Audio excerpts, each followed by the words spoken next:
സാറേ, പഠിക്കാൻ പഴയതുപോലെ വലിയ മൂടൊന്നുമില്ല. എന്തൊക്കെയോ പഠിക്കുന്നുണ്ട്.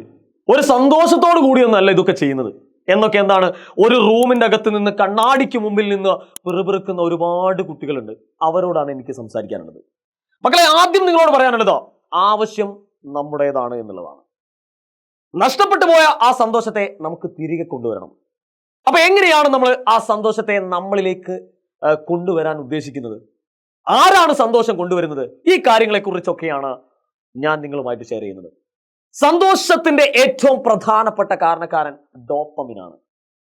ഡോപ്പമിന്റെ ഏറ്റക്കുറച്ചിലുകൾക്ക് അനുസരിച്ച് നമ്മളിൽ സന്തോഷം കൂടുകയും കുറയുകയൊക്കെ ചെയ്യും. അപ്പൊ എങ്ങനെയാണ് ഈ ഡോപ്പമിനെ കൊണ്ടുവന്ന് സന്തോഷം നിറയ്ക്കുക, അതുവഴി നമ്മുടെ ജീവിതം വിജയിക്കുക എന്നുള്ളതാണ് നിങ്ങളോട് പറയാനുള്ളത്. മക്കളെ, രണ്ട് കാര്യങ്ങൾ ശ്രദ്ധിച്ചാൽ മതി. ഒന്നാമതായിട്ട് എക്സൈറ്റ്മെന്റ് ഉണ്ടാക്കുക എന്നുള്ളതാണ്. അതായത് ഏത് കാര്യമാണോ ചെയ്യുന്നത്, അപ്പൊ പഠനമാണെങ്കിൽ ആ പഠനത്തിനോട് എക്സൈറ്റ്മെന്റ് ഉണ്ടാക്കുക. രണ്ടാമതായിട്ട് പുതിയ രീതികൾ കണ്ടെത്തുക എന്നുള്ളതാണ് അടുത്തതായിട്ട് പറയാനുള്ളത്. അപ്പൊ നിങ്ങൾ സ്വാഭാവികമായിട്ട് ചോദിക്കുക, അല്ല സാറേ, ഒരു സബ്ജക്റ്റിനോട് എങ്ങനെയാണ് ഇപ്പൊ എക്സൈറ്റ്മെന്റ് ഉണ്ടാക്കുക എന്നുള്ളതായിരിക്കും.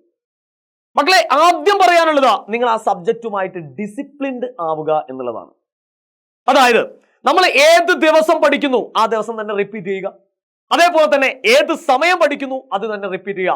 അങ്ങനെ നിങ്ങൾ ഏത് സബ്ജക്ട് പഠിച്ചാലും ശരി, ആ സബ്ജക്റ്റിനോട് നമ്മൾ ഡിസിപ്ലിൻഡ് ആവുക എന്നുള്ളതാണ്. ഡിസിപ്ലിൻഡ് ആയി കഴിഞ്ഞാൽ ഓട്ടോമാറ്റിക്കലി നമ്മൾ മോട്ടിവേറ്റും ആവും. രണ്ടാമതായിട്ട് പുതിയ രീതികൾ അവലംബിക്കുക എന്നുള്ളതാണ്. പഠനത്തിന് നമ്മൾ സാധാരണയായിട്ട് പരമ്പരാഗതമായ രീതികൾ വായിച്ചു പഠിക്കുക. അങ്ങനെ പഠിക്കാതെ നമ്മൾ കുറച്ചുകൂടി എന്ത് ചെയ്യുക, ഫാക്റ്റുകൾ ഒരിക്കലും ബ്രെയിൻ ഇഷ്ടപ്പെടുന്നില്ല. പകരം എന്തെങ്കിലും കഥകളായിട്ടോ അല്ലെങ്കിൽ കവിതകളായിട്ടോ പാട്ടുകളായിട്ടോ നമ്മളിലേക്ക് അതിനെ കൊണ്ടുവരിക. ഈ രണ്ട് കാര്യം ചെയ്യുമ്പോൾ പഠനം ഒരു അനുഭവമായിട്ട് മാറുകയാണ്. അതിലൂടെ നിങ്ങളിലേക്ക് സന്തോഷം വരും. ഓർക്കുക, ഒരു കാര്യം നിങ്ങൾ പ്രത്യേകം മനസ്സിലാക്കുക, സന്തോഷത്തിലൂടെയാണ് നമ്മൾ വിജയത്തിലേക്ക് എത്തുന്നത് എന്നുള്ള കാര്യം. അപ്പൊ എല്ലാവരും എന്ത് ചെയ്യുക, ഇനിയുള്ള ദിവസങ്ങളിൽ ഈ ഒരു രീതിയിലേക്ക് അല്ലെങ്കിൽ ഈ ഒരു മനോഭാവത്തിലേക്ക് നിങ്ങളുടെ പഠനത്തെ കൊണ്ടുവരിക. എല്ലാവർക്കും ജീവിത വിജയം ഉണ്ടാകട്ടെ എന്ന് ആശംസിക്കുന്നു. Good bye.